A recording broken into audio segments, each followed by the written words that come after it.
The rainy season had arrived in Lagos, and with it came skies that brooded low over the city like secrets waiting to burst. The rains had a way of slowing time, forcing the city into moments of stillness it would never accept otherwise. Ifeanyi sat at his desk, distracted by the rhythmic sound of raindrops tapping the office windows. Work was slow today, or maybe it just felt that way because his thoughts were elsewhere, specifically on Titi. Over the past few weeks, something had shifted between them. It had started with small things. She'd bring him coffee during the long nights when Mr. Tunji dumped last-minute projects on him. She'd linger by his cubicle longer than necessary, sometimes with nothing more than a smirk and a "you look like you need air," before pulling him out for a breather on the back terrace. She had a sharp wit, the kind that made even the most mundane conversations feel like they meant something. But it wasn't just the teasing or the comfort. It was the way she watched the company. The way she understood its politics, his family's politics, without even realizing it. And slowly, as he let his guard down, he found himself wondering how long he could keep the truth from her. It was a Saturday when he finally saw another side of her. They were both at work, wrapping up some overdue admin reports that Mr. Tunji had, of course, dumped on him late Friday. Most of the staff were gone, and the building hummed with a quietness that made the flickering hallway lights seem louder. "You know," Titi said suddenly as she shut her laptop, "I'm not going to let you spend your entire weekend locked up in this tomb." Ife looked up, startled. "Do I have a choice?" "You do now," she grinned. "Let's go. I'm taking you somewhere. You need actual food and human conversation." He hesitated. "Where?" "My house," she said casually, already grabbing her bag. "I make a mean yam porridge." He blinked. "Your house?" She raised an eyebrow. "You've trusted me with your terrible typing and your even worse coffee-making skills. What's left?" He laughed despite himself, standing reluctantly. "All right. But if I regret this?" "You won't." Her home was modest, tucked in a quiet compound in Surulere, with flowerpots by the front door and the smell of fried plantain wafting from the open kitchen window. It was humble, far from the extravagance he had known growing up. But it had warmth. Real warmth. Photographs of her family lined the wall, her mother in Ankara, arms folded with pride, her younger brother holding up a trophy, Titi, herself, beaming in a university gown. Single mother, she explained as she dished food onto their plates. Raised 2 kids while working 2 jobs. "I got lucky, she's the reason I can stand on my own 2 feet." Ifeanyi nodded slowly, watching her. "You admire her. She fought hard for us. People forget what that looks like. Quiet strength." She looked at him. "I see some of that in you." He didn't respond right away. Instead, he spooned some yam porridge into his mouth and forced himself to smile. "This is incredible." "Told you," she said with a smirk, then leaned forward. "But enough about me. What about you?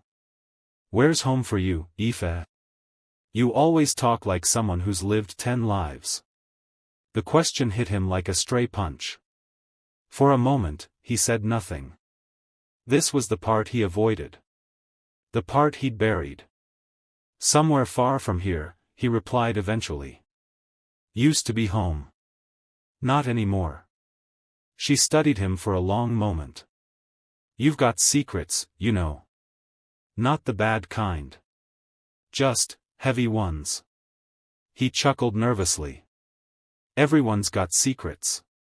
Yours feel heavier than most." The silence stretched between them again, and Ifeanyi felt something stir in his chest. Maybe it was the rain, or the quiet, or the feeling of home that her small living room gave him, something he hadn't felt in years. Or maybe it was just her, the way she saw through him without knowing exactly what she was looking at. He set his fork down. "Titi," he said softly, "can I tell you something?" She blinked. "Of course." He inhaled. And then it came out, like a dam breaking. My name is Ifeanyi Nwosu. I'm the only son of Chijioke Nwosu, the man who founded this company. TT froze. For a second, the room seemed to still. But, wait. Nwosu? She asked slowly, processing. The Chijioke Nwosu? Ife nodded. The one and only. Her eyes widened. But, everyone said he didn't have family left. That he retired after the company got taken over. They said a lot of things, Ife said bitterly. Including that I died. She leaned back, stunned. You faked your death? No. My father did. When I was a child. His enemies, our enemies, were trying to take everything from him. He thought hiding me was the only way to keep me safe. So I was sent away. Grew up in Ibadan. Poor family. Changed names, changed lives. I thought I'd never come back. And now, she whispered. I came back. Quietly. He put me in the company again. Not as a son, but as a stranger. Said I needed to learn the roots.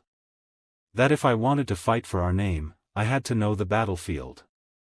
So I'm here, taking orders from men who once feared my father. Getting humiliated by people who don't know I have more right to sit in the boardroom than they ever will. TT was quiet for a long time. Then she said simply, I knew you were different. But I didn't expect that. I didn't want to drag you into it, he said.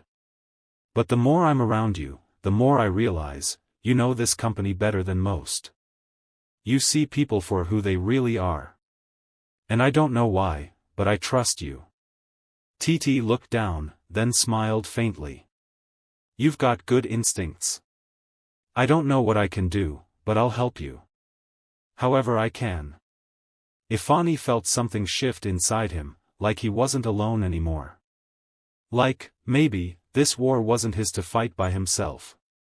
And for the first time since he stepped back into his father's world, he allowed himself to hope. There was no going back now. After Ifeanyi revealed the truth to TT, something changed between them, not in the way that made people cling tighter to secrets, but in the way that made two people lean in closer against a storm. They stopped talking like co-workers and started thinking like co-conspirators. By day, Ifeanyi kept up the appearance of a frustrated junior assistant, quietly filing documents and absorbing every detail in the boardroom. By night, he and TT pieced together a map of betrayal, tracing decades-old boardroom deals, whispers in corridors, and the rising power of Oluwaseun Olugbemi and his son, Jide. Their mission was simple: uncover what Olugbemi and his network had done to sabotage Chijioke Nwosu and take control of the empire. But nothing about it was safe. One Tuesday evening, the two met in TT's house again, documents spread across the table, lit only by a rechargeable lamp. This one, she said, pointing to a printed memo, was never sent through the main HR channel. I found it in the email archives of the old IT manager. He was fired the same week the company started bleeding shares. Ife frowned. Let me see. It was a seemingly harmless approval letter, until you read the attached signature, Jide Olugbemi, acting executive director. The date? A week before the company's financial crash and an emergency board restructuring that conveniently left Chijioke with only 5% of shares. He wasn't even officially promoted then, Ife said. But he was making decisions. Exactly, TT replied. And here's the scary part. All of this went through without board oversight. Someone tampered with the authorization system. There was no audit trail. Which means, Ife whispered, someone was either bribed, or threatened into silence. TT nodded grimly. Probably both. Ife stared at the memo, jaw clenched. He could practically hear his father's warning. They wear the skin of friends, but they hold knives behind their backs. They've already taken everything from my father. If they find out who I really am, they won't hesitate. Their next move was dangerous. TT had heard rumors from the finance department that certain documents, original ones, were still archived on the 12th floor, in a restricted storage room accessible only to high-ranking executives. That floor had become a ghost level. Most employees didn't even know it still existed. But Ife and TT did. And they had a plan. Late one Friday, when most staff were at an after-work hangout in Lekki, they slipped back into the building. TT had swiped a temporary access card from the security desk during lunch, and Ife had memorized the patrol pattern of the night guard, Mr. Aramu, who spent most of his shift asleep with his radio blaring old Fuji tunes. They took the back elevator. The lights flickered as they rose to the 12th floor. The doors opened with a quiet ding, revealing a long hallway that smelled of mothballs and old paper. Dust clung to the air like memory. TT whispered, "You sure we're doing this?" Ife gave a single nod. "They destroyed my father's life. I need proof. This is where it starts." They found the storage room at the end of the hallway. TT slid the access card. Red light. Try again. Still red. She swore under her breath. "It's not working." "Wait," Ife said, kneeling. He pulled a paperclip from his pocket and jimmied it into the lower hinge. The door clicked. "You picked a lock with a paperclip?" she asked. He shrugged. "You grow up hiding from enemies, you learn a few things." Inside, the room was a maze of metal filing cabinets, old laptops, backup hard drives, and file boxes stacked to the ceiling. They moved quickly, TT scanning old board meeting records while Ife searched through the financial archives. And then he found it. A brown folder marked, Board Voting Record, Emergency Transfer of Executive Control, 2017. Inside was a signed document, transferring controlling interest to Olagbimi Holdings Ltd. The signatures were familiar, Oluwaseun Olagbimi. Jide Olagbimi. Chijioke Nwosu, but his father's signature was different. Off. Ife's hand trembled. This isn't his handwriting. I've seen him sign documents my whole life. This is forged. TT stared. If this was the vote that demoted your father, and the signature is fake, that changes everything. They didn't just take his shares, Ife said slowly. They forged his consent to make it look like he handed it all over willingly. That moment of revelation was interrupted by the sound of footsteps. TT's eyes widened. Someone's coming. They moved fast. Ife stuffed the folder into his jacket and flicked off the lights. They ducked behind a cabinet just as the door creaked open. A flashlight beam scanned the room. Ife held his breath. The beam passed over their heads, lingered for a second, then retreated. Footsteps faded. "Let's go," he whispered. They slipped out, adrenaline rushing. Down the stairwell, past silent floors, out into the parking lot like ghosts in the night. Back in TT's apartment, they locked the door, breathing hard, the folder between them like a treasure. "This is it," Ife said, tapping the document. "Proof they stole the company." TT nodded. "We expose this, and the whole board crumbles." Ife leaned forward, eyes burning. "It's time we shook their kingdom." By the end of that month, Ifeanyi was no longer invisible. He wasn't famous, either, he hadn't exposed anyone or made a dramatic boardroom announcement, but the energy around him had shifted. People had started to notice. The same colleagues who used to walk past him like dust on glass now paused to ask for his help on reports. His inbox, once empty, buzzed with work requests, forwarded memos, and internal notes from departments he didn't even belong to. And most importantly, Mr. Tunji had stopped mocking him. That alone was a kind of victory. Because Tunji never stopped mocking people, unless he was unsure where they stood. The truth was, Ifeanyi was playing chess. He had begun leveraging the information he and TT had gathered, not to attack outright, but to make himself look smart, trustworthy, and indispensable. During meetings, he started asking the kind of questions that made team leads look twice. He flagged inconsistencies in numbers that most didn't even notice. He once caught a shipment invoice that had been duplicated and rerouted under a fake vendor name, saving the company over 5 million naira. Tunji, who had signed off on the invoice without reviewing it, had no choice but to acknowledge Ife's eye for detail in front of the regional manager. That was the first time his name showed up in a staff-wide email. Special commendation to Ifeanyi for intercepting a costly accounting oversight. Initiative like this drives us forward. Mr. Jide Alagbemi, ED Ops. The irony wasn't lost on him. Jide Alagbemi, the son of the man who stole his father's company, praising him publicly. Titi had chuckled when she saw the email. You've officially entered the radar. Good, Ife said, watching the screen. Let's make them see me as an asset before they know I'm a threat. 2 weeks later, during a strategy meeting with middle management, Ife was invited to present. It was a trap. Tunji had pushed for it, clearly hoping to embarrass him with an off-topic presentation he didn't expect Ife to handle well. The room was filled with board execs and mid-level power players, all scrolling through their phones as Ife stepped up. But he was ready. The PowerPoint he rolled out wasn't just polished, it was surgical. He broke down departmental waste, inefficient reporting lines, and even pointed out subtle sabotage embedded in logistics contracts that no one had bothered to review.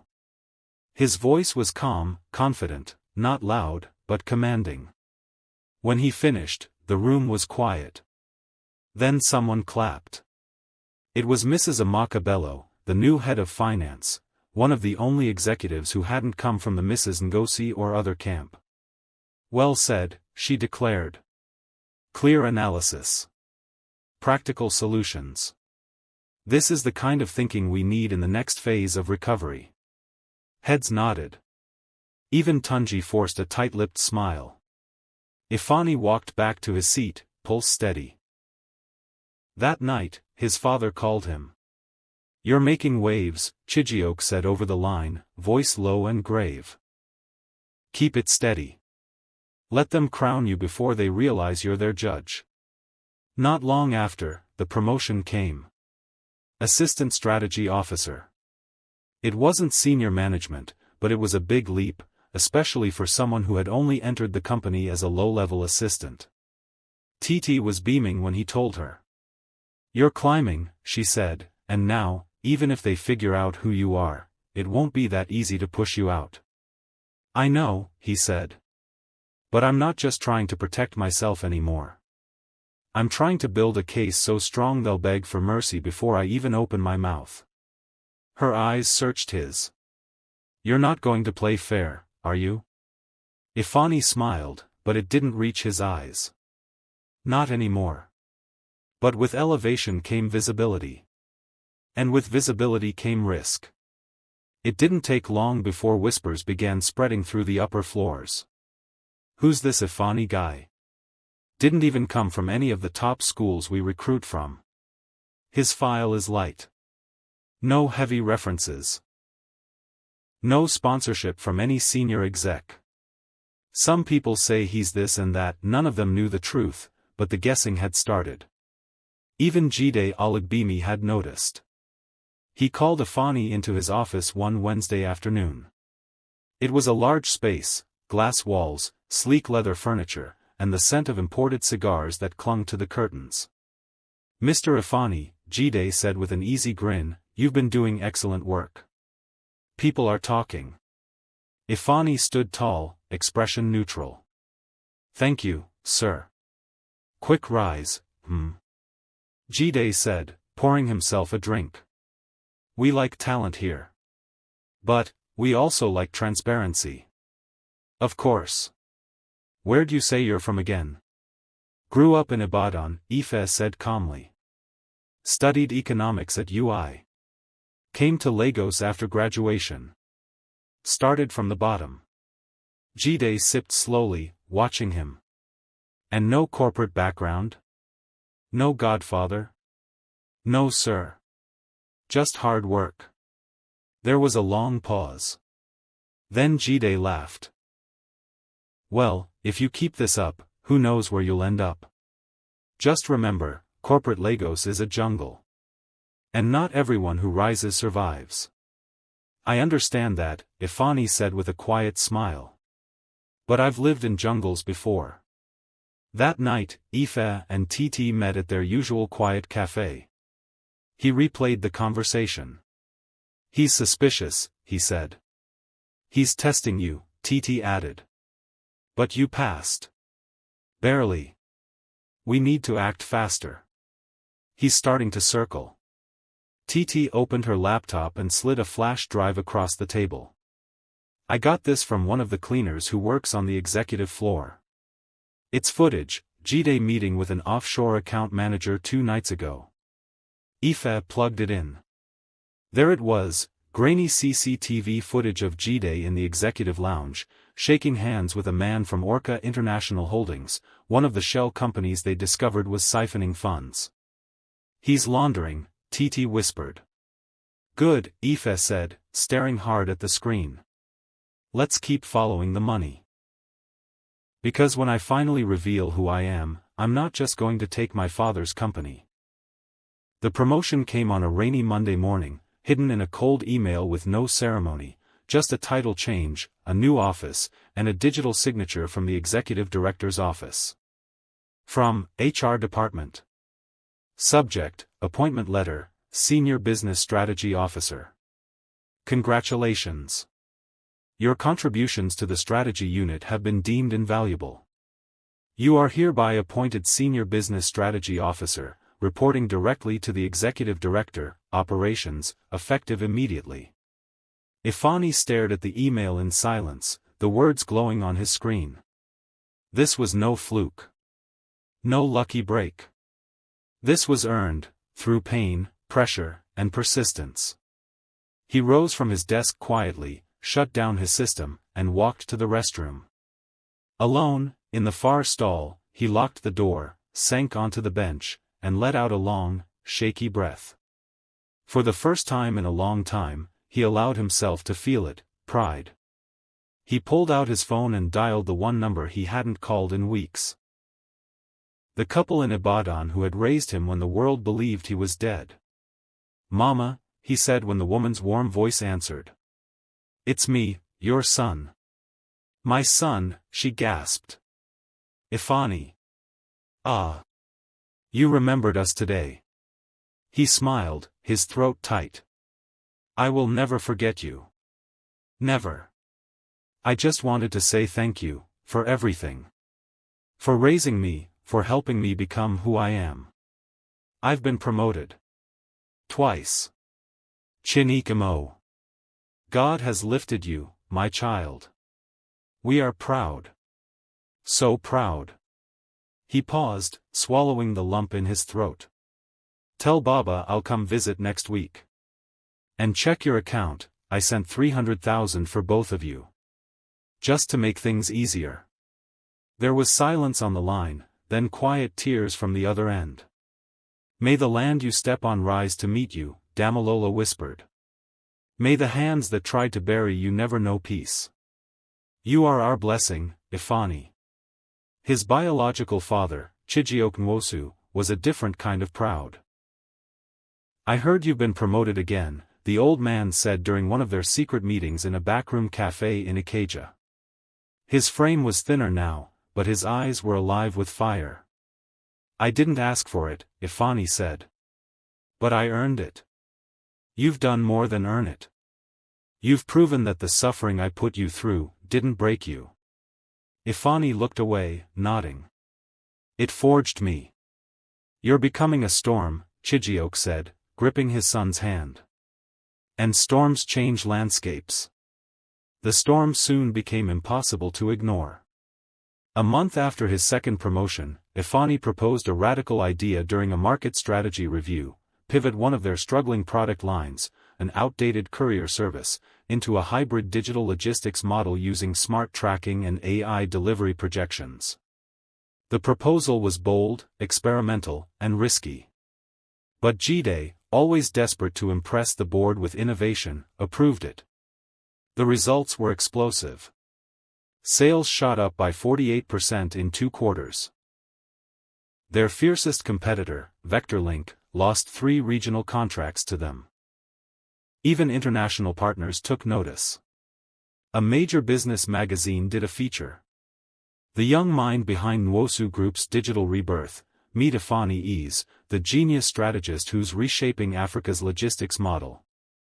That was the moment Ifeanyi blew. He was no longer the quiet strategist. He was the golden boy. Everyone wanted a seat near him. His inbox overflowed. Tunji, now embarrassed by their past conflict, tried to play nice. Senior execs who once ignored him now watched every word he said during meetings. And Jide Olugbemi? He brought him closer. Way too close. Suddenly, Ifeanyi was attending top-level board meetings. Executive retreats. Strategy luncheons. One-on-one dinners with international partners. He'd become Jide's right-hand mind, and while Jide still didn't know who he was, he feared one thing. That one day, this poor, brilliant nobody would be greater than him. It was during one of those elite gatherings, a weekend retreat at a luxury estate in Victoria Island, that Ifeanyi met Cecilia Olugbemi. She didn't walk in with fanfare. In fact, she entered quietly, wearing simple, elegant ankara, her afro pinned high like a crown she didn't need to explain. "This is my sister," Jide said offhandedly. "She's a nutritionist. Doesn't do business. Just here to visit." But Cecilia noticed him immediately. She watched the way other executives deferred to him. The way he spoke during presentations. The subtle confidence in his voice. The intelligence he wore like a second skin. Later that evening, after the final session, she found him sitting alone by the garden fountain, reviewing some figures on his tablet. "You're Ifeanyi," she said, approaching him. He looked up, surprised. "Yes. You're the one everyone's been talking about. The strategist." He smiled, half amused. "I suppose so. You don't look like someone born into wealth." "I wasn't." She tilted her head. "So you rose through the fire?" "You could say that," he said carefully, hiding the weight behind his eyes. Cecilia sat beside him, her tone thoughtful. "Most people in this company wear masks. You don't.